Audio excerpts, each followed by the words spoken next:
On January 3rd, after the fall of Maduro, the Western Hemisphere changed forever. For the first time in 30 years, Latin Americans are breathing the air of liberty. President Trump has done what no other administration has dared to do, and I'm talking about the last 30 years since Ronald Reagan. He used American strength to spread freedom and democracy in the Western Hemisphere. There's a new Monroe Doctrine now called the Donro Doctrine. The results are evident in this hemisphere. In Cuba and in Nicaragua, the people finally have hope.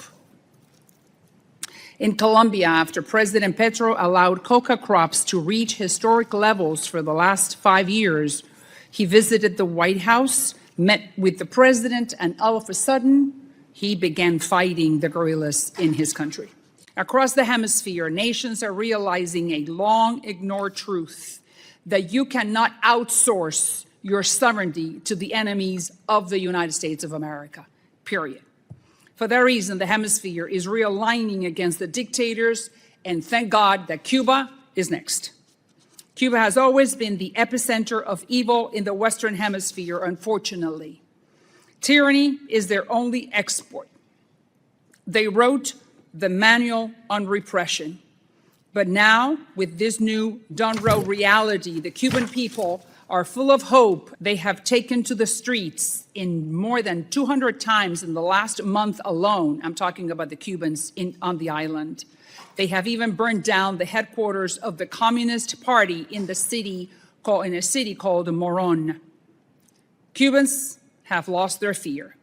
And even more important, they lost the belief in the invincibility of the Castro regime, which has lived in the soul of every Cuban for the last 65 years. That belief of the invincibility has been shattered by knowing that Donald Trump has not forgotten them. And the good news is that when people lose fear, the dictatorship is about to lose everything. Just days ago, the top Cuban figurehead called Díaz-Canel said on television that he was not leaving power, that he was not going anywhere. Well, Maduro, a few months ago, said the same thing, and look where he is now. For the first time, the entrenched Castro machine is vulnerable. You cannot reform a system that was built on repression. You only have to replace it. And when Cuba finally falls, it will not be the end of something. It will be the beginning of everything for the Western Hemisphere. It will be the last piece of the domino that will unleash the most consequential expansion of liberty in our hemisphere for many generations to come. The communist regime in Cuba is on life support. Trump just needs to pull the plug. Regarding Venezuela, for example, the president invaded and overthrew the government of a foreign country without coming before Congress for a declaration of war or an authorization for the use of military force. He did not brief Congress before the operation whatsoever. The administration does not get to skip those questions just because the target was someone that we disliked. This operation was not a democracy agenda. In July 2024, the Venezuelan people, against enormous odds, chose Edmundo Gonzalez to be their president. Maduro and Delcy Rodriguez, who the president struck a deal with, stole that election. This administration did not invade Venezuela because it was outraged by that theft, though. And to be clear, I would not have supported an invasion to enforce the results of the election. We know why the president ordered U.S. service members into harm's way. Venezuela's oil, not democracy. Today, President Trump is ordering him to do so again, starting with oil in Venezuela. That is why I, along with Representatives Caston and Senators Van Hollen and Kane, have requested that the Government Accountability Office audit how Venezuelan oil revenues are being collected and used, and also who benefits. Venezuela is not the only country in the Western Hemisphere facing credible threats of U.S. invasion under President Trump. The president has threatened Panama, Mexico, Canada, Greenland, and most urgently, Cuba. And I have no illusions about the nature of Cuba's government. But I do want to say for the record that I suspect after the war in Iran and the embarrassment that the president has suffered, that the president of the United States will likely try to overthrow the Cuban government for what he would consider a quick win. But we cannot ignore our own country's role in the ongoing humanitarian catastrophe in Cuba. 65 years of maximum pressure has not improved the lives of ordinary Cubans. This policy has failed. The Trump administration's latest round of sanctions and its oil blockade are causing direct harm to civilians across the island. I believe the president went into Venezuela because he saw it also as an easy win. And after the embarrassment that he's now facing, as I mentioned, I believe that he will pursue Cuba.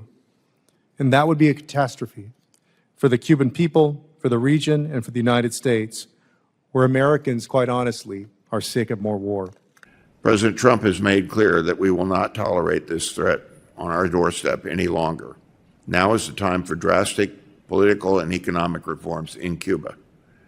Our vision is for a hemisphere that prevents mass migration, counters narco-terrorist groups, remains free of hostile foreign incursion, and generates economic opportunity for everyone in the region. Let's go to Cuba. A Russian tanker called Anatoly Kolodkin was able to deliver close to 750,000 barrels of oil to Cuba. Why did we allow for that tanker to break the siege that we had created around Cuba? Why? I think, as the president said, he did it as a one-time exception, as a way of helping on the humanitarian front. I would note that while that sounds like a considerable amount of fuel, it's about 7 to 10 days worth for normal usage in Cuba. So it's not a deal breaker. We've got very strong control on that. Chairwoman, in your opening statements, you celebrated the fact that, quote, the Cuban regime is on life support. Madam Chairwoman, I would say that I was in Cuba less than a week ago, and that the Cuban people are on life support, not the Cuban government. It's time to abandon a 6-decade-old failed policy that inflicts disproportionate harm on the Cuban people. The Trump administration policy towards Cuba is not new. This is now going on the 4th generation of people in our hemisphere, 90 miles off of our shore, that know nothing about the generosity of the American people. We have engaged in collective punishment. What we are seeing is a doubling down on a failed policy of deliberately depriving the Cuban people of access to basic life necessities like fuel, imports, with the hope that they will rise up and overthrow their government out of discontent. This hasn't worked for 64 years, and it is magical thinking to believe that it will work now. If you like this video, then like, share, and subscribe to Mirror Now.